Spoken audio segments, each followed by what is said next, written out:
E começando a revisão dos episódios 37 e 38 de Boruto. Pois bem, continuando de onde o episódio anterior parou, o Kakashi desafia o Boruto a tentar sair daquela situação quebrando seu próprio braço, também servindo como uma forma de testar sua determinação e motivação para ser um ninja. E enquanto Kakashi segue com seu diálogo julgando os alunos da academia daquele ano, revelando ao Boruto que na verdade ele era o Sukiya, vemos vários pedaços de lutas acontecendo em paralelo, com todos sendo subjugados, que junto ao diálogo do Kakashi ilustra que a influência do Boruto seria o principal motivo da falha de todos ali.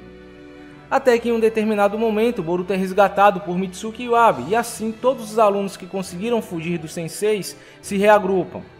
Aqui podemos ver alguns detalhes interessantes, como o fato da Wasabi ser uma ninja médica e o golpe que o Mitsuki levou do Kakashi tê-lo afetado consideravelmente, o que já pode ser um indício de que sua capacidade de regeneração possui limites ou não é algo inerente a ele. Levando em conta que o Mitsuki é um ninja médico do novo time 7, segundo as enciclopédias ninjas dos volumes, não seria difícil assumir que sua regeneração é algo como o Inyu Shometsu usado pelo Kabuto, um tipo de ninjutsu médico. Bom, além disso, o Boruto aparenta cair na lábia, no joguinho psicológico do Kakashi, se desculpando pela fraqueza e a situação de sua classe. Porém, Iwabe, Sumire, Denki e Mitsuki, pessoas que foram salvas ou mudaram pelas ações do Boruto, provam o contrário. O Boruto é o núcleo daquela classe, a principal fonte de inspiração deles, alguém que sempre os coloca em primeiro lugar, quem realmente dá força, determinação e objetivo que alguns deles não possuíam. Alguns deles só estão vivos e chegaram aonde estão graças ao Boruto. Inclusive, diria que todos os arcos que englobam a vida na academia se concentram muito mais na evolução do caráter dos personagens ao redor do Boruto, por influência dele, do que na evolução de seu próprio caráter. Ele teve impacto direto na introdução, desenvolvimento e resolução dos dramas de personagens como Sumire e Kagura. É exatamente o que eu falei sobre a função do Boruto nas revisões dos primeiros episódios. O Boruto não é o fracassado que se inspira nas pessoas ao seu redor para crescer como ninja, formar seu caráter e superar suas dificuldades. Ele é o modelo que serve como fonte de inspiração aos fracassados e fracos de espírito, assim como Sasuke, Jiraiya e Iruka foram para o Naruto. Enfim, prosseguindo, após o Boruto recuperar a sua vontade de lutar, todos começam a perceber que existem alguns detalhes curiosos sobre aquele exame. Mesmo feridos, os senseis não os perseguiram e todos continuaram com as bandanas, mesmo os que acabaram inconscientes. Sendo assim, o Boruto chega à conclusão que o verdadeiro propósito do exame era testar a determinação de todos. E a existência de um sino significava que todos teriam que consegui-lo juntos. Enquanto isso, os senseis conversam sobre a situação dos alunos, deixando bem claro suas intenções de fazer com que os alunos trabalhem juntos para resgatar os que foram deixados para trás. E assim eles começam a formar uma estratégia contra os senseis, sendo guiados pelo Boruto, começando por separar os senseis e lutar contra eles em dois grupos diferentes. O interessante é que no grupo encarregado de libertar os outros e enfrentar a Anko, podemos ver pela primeira vez o Wasabi Namida em ação, mostrando suas habilidades. A Wasabi em particular possui um ninjutsu bem peculiar que dá a ela habilidades e aparências semelhantes a de um gato. E parece ter alguma ligação com o pergaminho que ela usa, inclusive, aparentemente ela pode assumir características de outros animais além de um gato, mas ainda não consegui identificar os outros kanjins. Já a Namida possui uma espécie de grito supersônico, uma habilidade bem comum em outras séries, mas inédita no universo de Naruto. Até me pergunto se não seria algum tipo de Kekkei Genkai corporal, que a Namida não consegue controlar já que o Boruto usou isso como uma arma secreta, indicando que apenas seus amigos mais próximos conhecem essa habilidade, ou do contrário a Anko não teria sido pega de surpresa. Claro, eu também levo em consideração que os senseis estão de fato pegando leve com eles. Até vemos o Kakashi reclamando que estão deixando isso fácil demais para eles. O Konohamaru, por exemplo, percebe que eles estão tentando fazer uma armadilha e mesmo assim vai atrás do outro grupo, entrando na armadilha deles e se separando da Anko. E o próprio Shino, mesmo tendo lutado um pouco mais a sério, não deu tudo de si contra o Mitsuki. Então é de se esperar que os senseis cometam erros e deixem aberturas de propósito, oferecendo o mínimo de resistência para que os alunos usem isso contra eles, já que a intenção é fazer com que os alunos sigam em frente e enfrentem o Kakashi.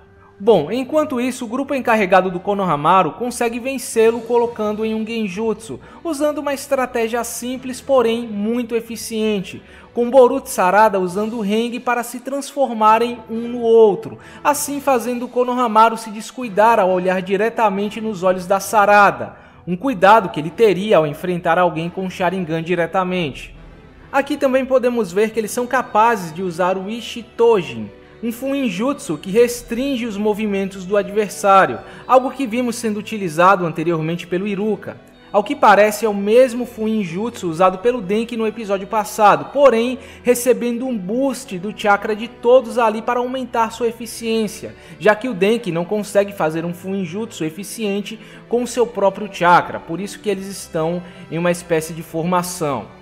Bom, logo em seguida, ao amanhecer, eles vão de encontro ao Kakashi, usando uma estratégia a princípio parecida com a que foi usada contra o Konohamaru, com todos usando o Henge na forma do Boruto e partindo para cima do Kakashi, o que na verdade se prova como uma distração, uma forma de todos se posicionarem corretamente para colocar o Kakashi em um Fuinjutsu.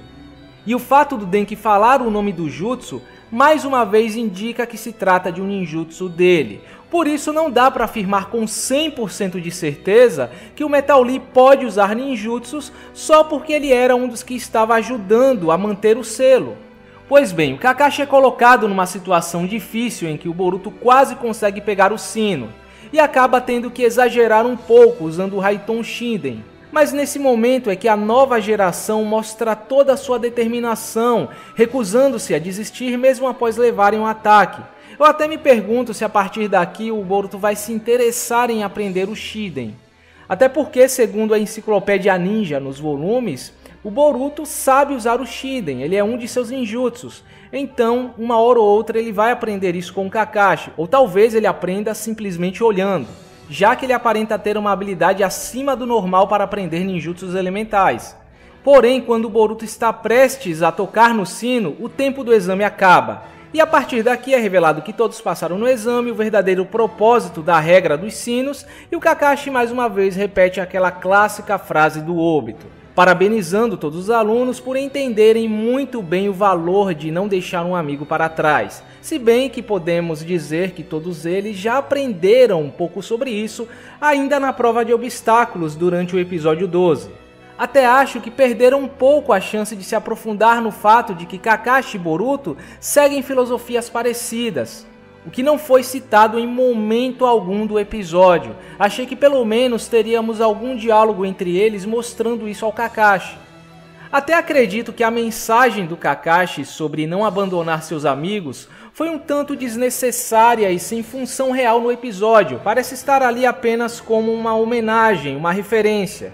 Pois basicamente eles já aprenderam sobre isso na academia e claramente esse não foi o foco e a mensagem que o episódio quis passar. A lição que o Kakashi tentou dar ao Boruto no começo do episódio estava completamente relacionada à determinação para ser um ninja. Tanto que o Boruto acreditava inicialmente que a intenção do exame era testar a determinação de todos, o que justamente moveu os personagens e os obrigou a mostrar sua determinação no final.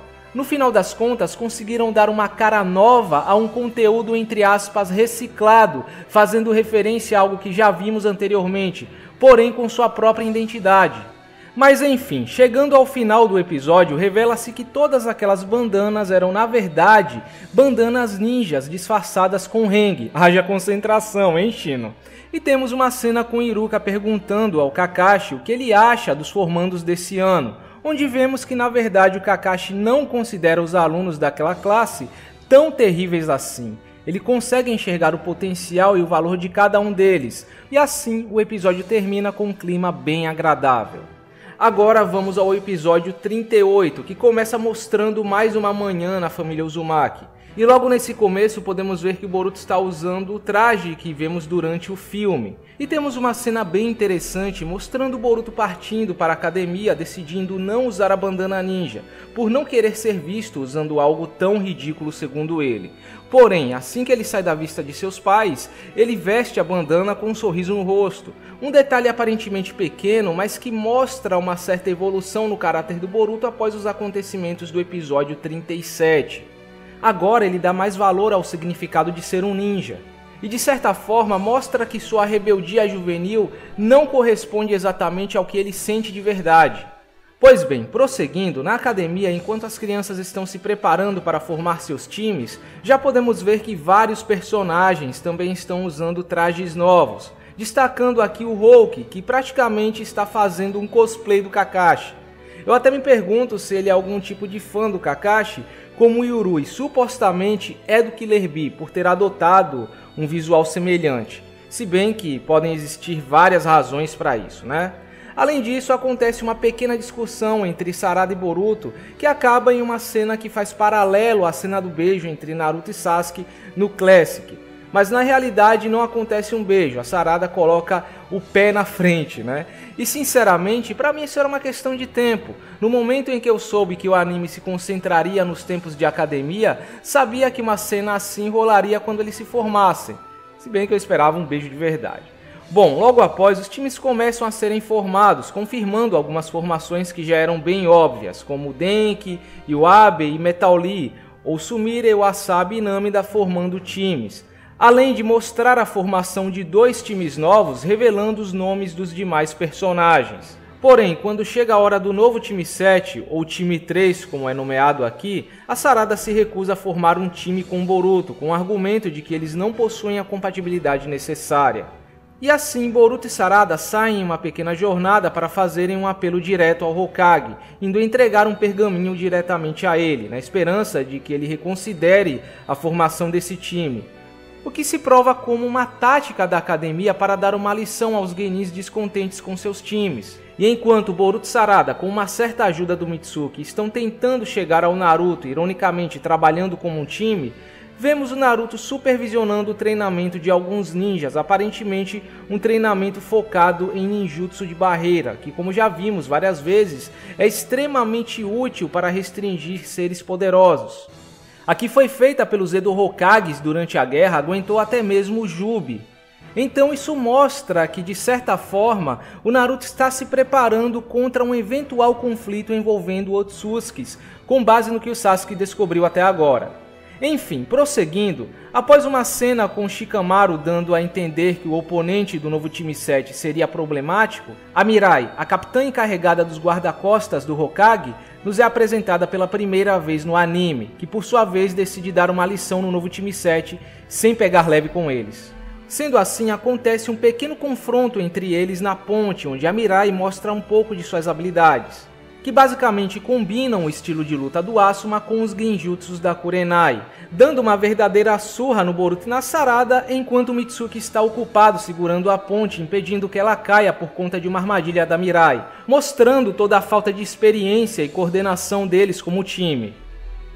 Até que em um determinado momento, Konohamaru aparece pedindo que a Mirai pegue mais leve, e a partir desse momento, Boruto e Sarada começam a lutar melhor seguindo as observações do Mitsuki, improvisando uma estratégia contra a Mirai e assim a derrotando sem muitas dificuldades.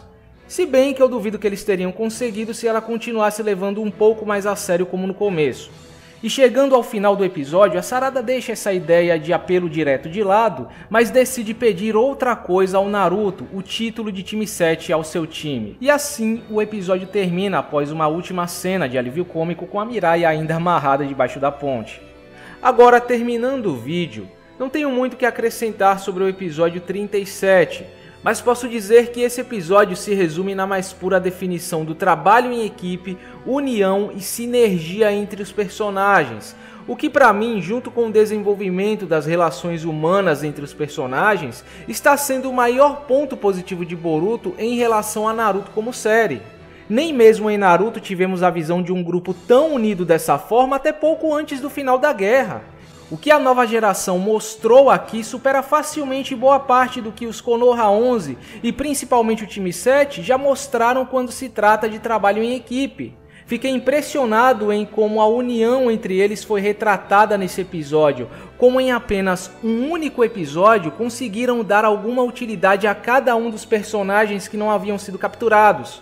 Por menor que fosse, como quase todos eles, tirando o Mitsuki e o Abe, se encaixaram e desempenharam algum papel na estratégia do Boruto, até dando um certo destaque a personagens que não tinham feito absolutamente nada até então. Diria que esse episódio serviu para mostrar toda a garra e potencial dessa nova geração, o que eles realmente são capazes e o que podem oferecer no futuro, além de mudar a visão equivocada que algumas pessoas ainda têm do Boruto. Sinceramente, eu não faço mínima ideia como uma parte do fandom consegue odiar um personagem desses. A cada arco que passa, o Boruto vem crescendo como personagem, não só em questão de personalidade, como podemos ver nesse episódio onde ele se mostra um verdadeiro líder, mas também em habilidades, mostrando uma variedade de novas habilidades e uso para seus elementos como jamais poderíamos imaginar. Basicamente, o Boruto é o Naruto que muitos esperavam até o final da série. Mas o que eu vejo é o pessoal idolatrando a Sarada, uma personagem que até agora não possui feitos memoráveis e junta as piores características do Sasuke e da Sakura. É uma tsundere maluca como a Sakura e é extremamente arrogante como o Sasuke. Além disso, o que ela vem acrescentar de novo à obra? Já vimos o Sharingan e o que ele é capaz de fazer até o Ku fazer bico na obra original. Claro que tem os ninjutsus novos que ela copiou e provavelmente a habilidade única que ela terá quando despertar o Mangekyou Sharingan, mas isso não vem ao caso agora. Então, qual seria a razão de todo esse hype em cima dela? Porque ela quer ser a próxima Hokage e lida com seus problemas familiares de forma mais madura do que o Boruto? É sério, eu quero entender que qualidades a Sarada tem como personagem que a coloca acima do Boruto, porque até agora eu não vi. Eu só vi uma personagem com um certo carisma que possui muito potencial.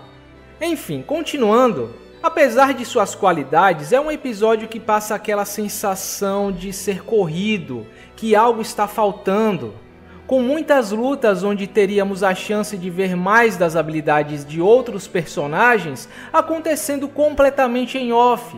O episódio anterior deixou uma certa expectativa em relação às lutas que estavam acontecendo em paralelo, principalmente Sumire e Sarada vs Konohamaru, que infelizmente não se cumpriu nesse episódio.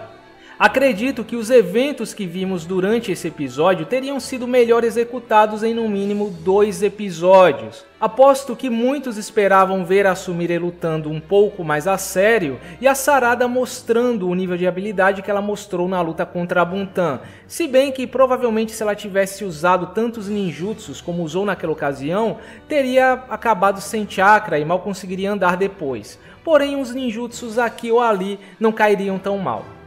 Agora o episódio 38, bom, até mais ou menos seus 7 primeiros minutos, foi um episódio ok, com cenas divertidas e mostrando como cada um dos times se formou. Mas o restante do episódio foi praticamente a antítese do episódio 37, quase como se todo o trabalho em equipe e sinergia entre os personagens que vimos no episódio anterior nunca tivesse acontecido, passando a sensação de ser um conteúdo um tanto desnecessário. Pra que criar uma historinha acerca da Sarada não aceitando formar um time com o Boruto, mesmo que seja pela falta de compatibilidade entre eles, se ainda no episódio 37 eles trabalharam muito bem juntos contra o Konohamaru, e anteriormente em praticamente todos os arcos, vimos a relação entre eles progredindo, com eles se tornando cada vez mais próximos, amigos e resolvendo suas diferenças. A Sarada tem mais motivos para querer fazer parte de um time com Boruto do que o contrário. Talvez, analisando o contexto em que a Sarada toma essa decisão, a razão seja puramente impulso, por conta da discussão que ela e Boruto tiveram momentos antes, em que quase o Boruto acabou beijando ela. Ou talvez ela se sente intimidada de alguma forma pela presença dele, porque secretamente ela gosta dele. Então, nesse caso, darei o benefício da dúvida, porém ainda assim fica parecendo que eles criaram um conflito que não agrega em nada a personagem. A Sarada já passou por essa fase de enxergar o Boruto como um estorvo. Em poucas palavras, esse é um episódio que, sem contar a formação dos times e a aparição da Mirai, parece existir apenas para preencher espaço, um episódio vazio e sem objetivo. Agora eu fico por aqui. Eu ainda tinha algumas coisas para falar sobre questões técnicas de ambos os episódios, mas como eu não quero alongar o vídeo ainda mais, eu vou terminar por aqui. Então é isso, espero que vocês tenham gostado da revisão e nos vemos no próximo vídeo.